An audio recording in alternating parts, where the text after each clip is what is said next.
अगर आप स्टूडेंट हैं या माता पिता हैं या आपके घर का कोई बच्चा पढ़ रहा है तो ये पूरी वीडियो जरूर देखिए। चैनल को सब्सक्राइब कर लीजिए और वीडियो को लाइक के साथ कमेंट में अपनी राय जरूर रखिएगा। तो चलिए स्टार्ट करते हैं। भारत में एक सपना सबसे ज्यादा बेचा जाता है, सरकारी नौकरी का। बस एक सरकारी नौकरी लग जाए फिर जिंदगी सेट है। और शायद यही एक लाइन है जिसने करोड़ों मिडिल क्लास फैमिलीज को उम्मीद पर जिंदा रखा हुआ है। एक छोटा सा घर, दीवार पर भगवान की फोटो, सुबह पिता उठते हैं, ड्यूटी पे जाते हैं, माँ रिश्तेदारों से कहती है मेरा बेटा एसएससी की तैयारी कर रहा है, मेरी बेटी यूपीएससी की तैयारी कर रही है, बस सिलेक्शन हो जाएगा। लेकिन इसी सपने के पीछे आज भारत का सबसे बड़ा साइलेंट स्कैम छिपा हुआ है। एक ऐसा स्कैम है जो टीवी डिबेट्स में बहुत कम दिखाई देता है लेकिन हर दूसरे मिडिल क्लास घर में महसूस होता है। और इस स्कैम का नाम है इंडियाज गवर्नमेंट जॉब सिस्टम। पहले एक नंबर समझो आप, भारत में हर साल लगभग 2,50,00,000 लोग सरकारी नौकरियों के लिए अप्लाई करते हैं, जो कि औसत है। अगर सारे आंकड़े देखोगे ना आप तो ये नंबर करीब 7 करोड़ का है। मतलब पूरी ऑस्ट्रेलिया की पॉपुलेशन से ज्यादा लोग सिर्फ सरकारी नौकरी पाने की लाइन में खड़े रहते हैं, लेकिन इनमें से नौकरी मिलती है सिर्फ 3 से 5 लाख लोगों को। मतलब सक्सेस रेशियो जो है ना वो सिर्फ 0.2% का है। अगर 1000 लोग एग्जाम दे रहे हैं तो सिर्फ 2 लोगों का सिलेक्शन होता है। अब पिछले 8 साल का ही नंबर देखो तो 22 करोड़ बच्चों ने जॉब्स के लिए अप्लाई किया, लेकिन सिर्फ 7 लाख लोगों को ही गवर्नमेंट जॉब्स मिल पाई। अब बाकी का क्या होगा? तो बाकी फिर से कोचिंग में जाएंगे, फिर नया बैच शुरू होगा, फिर नई फीस भरी जाएगी, फिर नई उम्मीद बेची जाएगी। और यही बन चुका है इंडिया का सबसे बड़ा बिजनेस मॉडल। भारत की कोचिंग इंडस्ट्री आज लगभग 58,000 करोड़ रुपए की इंडस्ट्री बन चुकी है, जो कि 2030 तक 1.5 लाख करोड़ की होने वाली है। कोटा, पटना, दिल्ली, हैदराबाद, हर जगहों पे, हर शहरों में हजारों कोचिंग सेंटर्स हैं। एक एक इंस्टीट्यूट में 10,000 से 20,000 स्टूडेंट्स, फीस 50,000 से लेकर के 5 लाख। सोचिए एक ऐसा बिजनेस जिससे प्रॉफिट तभी होता है जब लोग बार बार फेल होते हैं, क्योंकि अगर स्टूडेंट पहली बार में निकल गया तो कस्टमर खत्म। लेकिन अगर वो 5 साल तक प्रिपरेशन करता रहा तो वही स्टूडेंट रिकरिंग रेवेन्यू बन जाता है। और इसलिए आज कोचिंग सिर्फ एजुकेशन नहीं बेचती, वो बेचती है फियर, इनसिक्योरिटी, होप, गिल्ट। हर कोचिंग इंस्टीट्यूट की दीवारों पर AIR मतलब ऑल इंडिया रैंक 1 की फोटो लगी होती है। हमारे इंस्टीट्यूट से 500 सिलेक्शन, 100% सफलता, सीक्रेट स्ट्रैटेजी। लेकिन कोई इंस्टीट्यूट कभी ये नहीं बताता कि उसके 50,000 स्टूडेंट्स में से फेल कितने हुए हैं, क्योंकि इस इंडस्ट्री का सबसे बड़ा ट्रूथ यही है कि स्टूडेंट फेल हो या पास, कोचिंग इंडस्ट्री हमेशा प्रॉफिट में ही रहती है। और इसी प्रेशर कुकर में पैदा होता है paper leak mafia.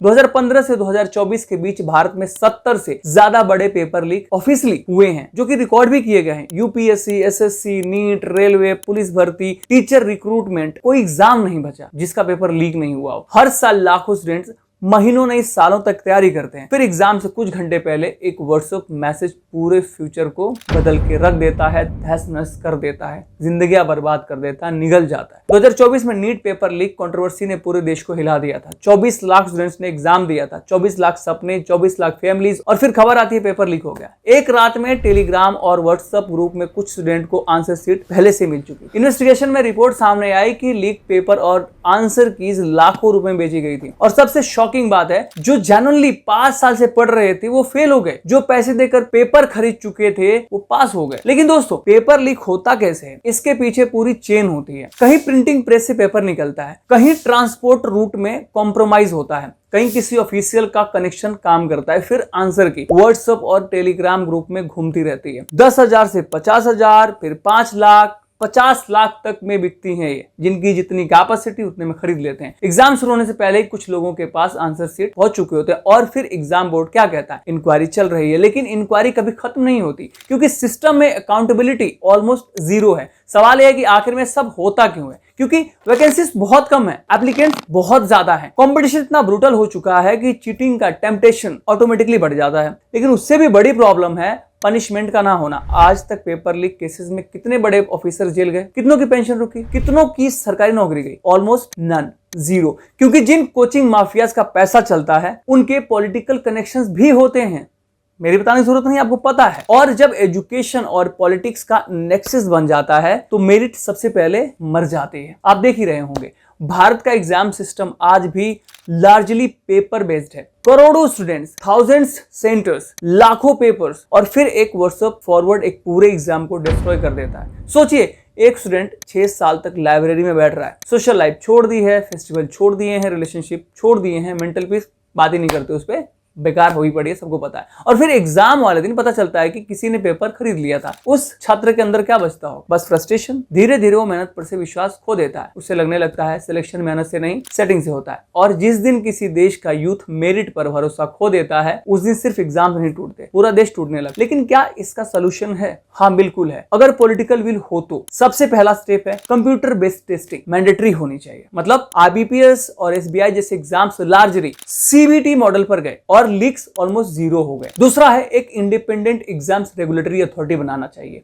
Election commission की तरह, जो किसी मिनिस्ट्री के अंडर ना हो। तीसरा है जिस ऑफिसर की ड्यूटी में लीक हो उसको सिर्फ सस्पेंशन नहीं, सीधे एफआईआर उसके ऊपर होनी चाहिए, उसकी जॉब ले जानी चाहिए, पेंशन ले लेनी चाहिए, लाइफ टाइम बैन लगा देना चाहिए, तभी डर पैदा होगा। चौथा है गवर्नमेंट वैकेंसीज बढ़ानी होगी। इंडिया का government employ to employ ratio development country से काफी कम है, यानी एप्लीकेंट्स बढ़ रहे हैं लेकिन जॉब उसी स्पीड से नहीं बढ़ रही है। और जब अपॉर्चुनिटीज कम होती है तो करप्शन ऑटोमेटिकली बढ़ता है। लेकिन सबसे बड़ा सवाल रिफॉर्म्स का नहीं हो, सबसे बड़ा सवाल है अवेयरनेस का है, क्योंकि पॉलिटिकल विल तभी आती है जब पब्लिक प्रेशर होता है, और पब्लिक प्रेशर तब आता है जब लोग समझते हैं कि उनके साथ हो क्या रहा है। आज इंडिया का यूथ टैलेंटलेस नहीं है। प्रॉब्लम ये नहीं है कि स्टूडेंट मेहनत नहीं करते हैं, प्रॉब्लम ये है कि सिस्टम उनकी मेहनत की रिस्पेक्ट ही नहीं करता है। कमेंट में बताइएगा, मेरे हिसाब से तो यही हो रहा है। करोड़ों युवा आज सस्पेंडेड लाइफ जी रहे हैं, ना वो फाइनेंशियली इंडिपेंडेंट है, ना इमोशनली स्टेबल है, वो बस नोटिफिकेशंस और अटेम्प्ट के बीच फंसे हुए हैं। कोई एज लिमिट क्रॉस कर रहा है, कोई डिप्रेशन में जा रहा है, कोई फैमिली प्रेशर में टूट रहा है, और इसी डेस्परेशन पर खड़ी है